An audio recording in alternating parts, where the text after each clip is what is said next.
Another day of PAX finished. Day 1 is done.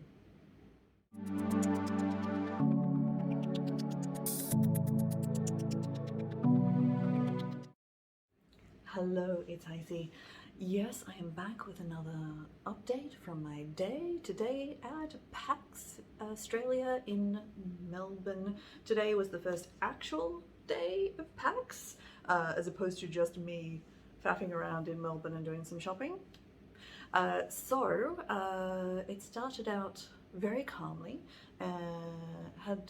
Woke up early, but then just kind of, lazed around. I'm on holidays, I can do that. And then I went out to try and find somewhere to have breakfast.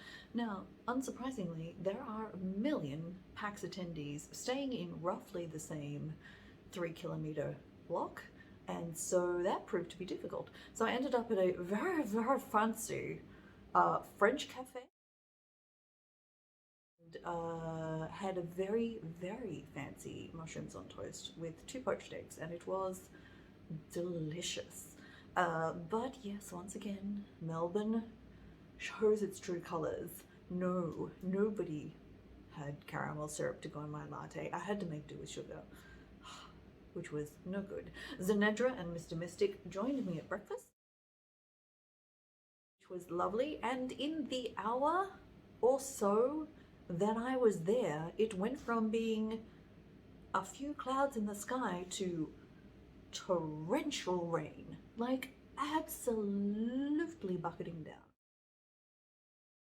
The fact that all yesterday I spent carrying my umbrella and raincoat around with me in the handbag. No, of course. The one time when I go like literally 5 minutes away from the hotel to get breakfast and I decide, oh, I don't need to carry the umbrella. Guess what? I really, really needed that umbrella. And also, I was wearing my new boots, and I was very cross because I did not want to get my brand new boots wet and spoiled. And they also turned out to be very slippery. So, not great. I didn't get utterly soaked on the way back, but I got mostly soaked. So soaked that actually I decided to wear an entirely different outfit over to PAX to what I was wearing at breakfast because, it's no fun being wet all day. So I hung around here at the hotel, looking out at the rain, absolutely bucketing down, going, I'll go a little bit later to PAX when the rain clears up. Still not clearing up. All right, I'll give it another half hour. Still not cleared up. And that went on for quite a while, till last I went, okay, right, fine, because I normally walk over because it's a pleasant walk and I picked the hotel so I can walk. How do I get there by public transport? So I had to sign myself up for the public transport pass because the stop is just like outside of the free travel zone. Anyway, I got myself over to PAX, yay. I had a look through the hall. I stopped first at the indie games and saw a bunch of really interesting stuff.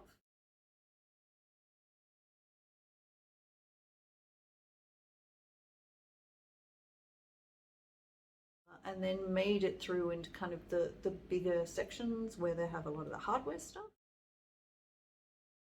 And that was great. Tomorrow I need to go back because I was looking for somebody and I couldn't find them. And I suspect that I got there around lunchtime and they were probably doing lunch.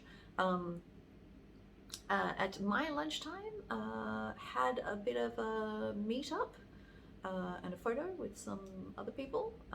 And then where did I go after that? After that, I went to the Women in Gaming networking event,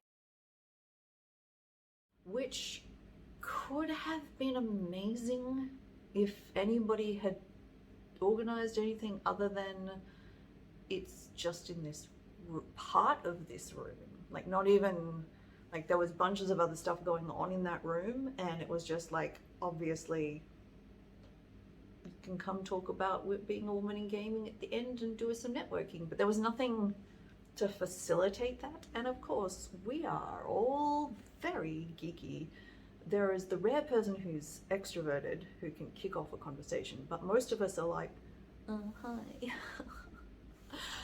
So I stuck my hand out and shook some people's hands and said, hi, what do you do?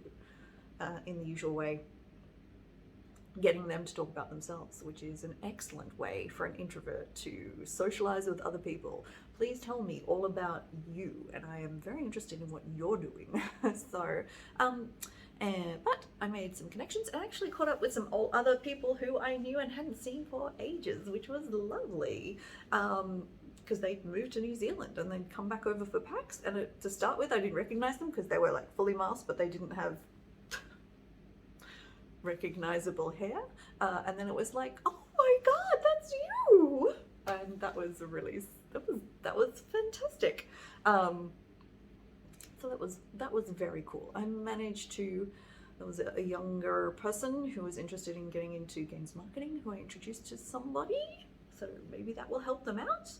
And I have to say, out of anything that I do like as an in-person thing, if I can give somebody a connection to someone else, that is really the best. I really super like that. Yeah, it's like, hey, I know this person, and then maybe I can introduce you. It might not work out, but hey, you guys go have a conversation. That's okay, you can leave me out. You guys talk and I'll stand here and that was really good. So then after that, it was a time to get ready for the panel that we were on for the Elder Scrolls family.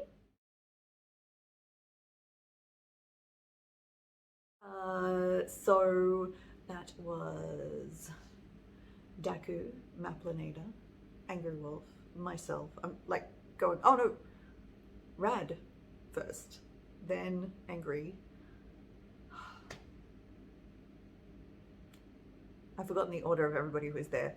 Rad, Daku, Maplinada, Angry Wolf, myself, Kim from Bethesda.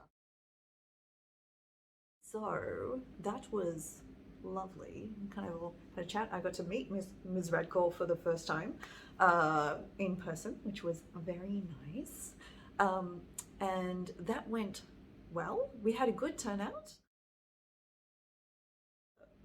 Not as strong as the first time we did a panel, but this time we didn't have Rich Lambert, ESO creative director, on the panel.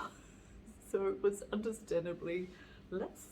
We did a bunch of giveaways, which was super good. And then then I met up with Willow, and we came back to here. She waited downstairs. I quickly got changed. I believe Willowy Orc was amazed by the fact when I said, I'll be back in 15 minutes. I was back in 15 minutes and changed and ready to go, because when I say I'm on time, I am on time. And then we walked down to the Bethesda party. So Bethesda had booked out a nightclub, the things the young kids get up to these days, and set up all the little kind of nooks and rooms in the nightclub as different themed games. The main kind of part of it was Redfall, which is the upcoming vampire co-op game. Then there was a little Starfield room. I'm so excited. And then there was a Fallout room with a giant pixelated wall where the pixels were created out of donuts, and you could just take one and eat it. So I had Krispy Kreme donut, and it was good. And then there was a little Elder Scrolls Online room, which is, to be honest, where I ended up with Willowy, because it was very loud. It was very loud. And they also had kind of the fake smoke, which immediately started me coughing. And lovely person called Emily, One Up Emily, who has a lovely Instagram channel where she does a lot of game hardware stuff, came up to say hello, which was lovely. But I'm just trying to stop coughing, and I had a mask on, so it was okay. Maybe the only person. But I was trying to say, no, it's not COVID, it's the smoke. I'm so sorry to cough at you. And Willie rescued me by bringing me a slushie, which was exactly what I needed. So we retreated to the slightly quieter ESO room, had some fantastic toasty cheese sandwiches, oh my god, and tater tots, potato nuggets, whatever they're called, potato gems, there we go, that's what we call them in Australia, which were really nice, and we chatted about ESO and about all sorts of stuff, which was good. And then Zenendra and Mr. Mystic found us as well, and then there was some very loud music that came on, with bass so loud that it made my chest hurt. And Zenendra and Mr. Mystic said, oh, well, we're gonna head back now. And I went, me too. So anyway, so we walked Willowy to her hotel, and then the other three of us caught the tram back here, because we happened to be staying in the same hotel, so that was fine. There was also, weirdly, a protest that was going on down the streets of Melbourne at 9 p.m. at night, and I don't know why. Anyway, because I am the olds, and I am doing a panel about that, not tomorrow but the next day, back here after a party by 9:30 p.m. Love it. But anyway, I had a lovely day, apart from getting rained on, and even that was okay. That was still funny. So tomorrow's plan is find somewhere else for breakfast that might be nice, and then wander over to PAX a little bit later. I'm probably going to do some shopping actually at the DFO that's on the other side, in between going to panels and working out other sorts of things that I want to do. And yeah, that's about it. So thank you very much for joining me on my adventures. I hope that if you are not able to make it this year, that you're able to make it another year, because it is a lot of fun. And if not, and it's not your thing, please feel free to live vicariously through this vlog. But thank you very much for watching, and I will talk to you next time. Bye.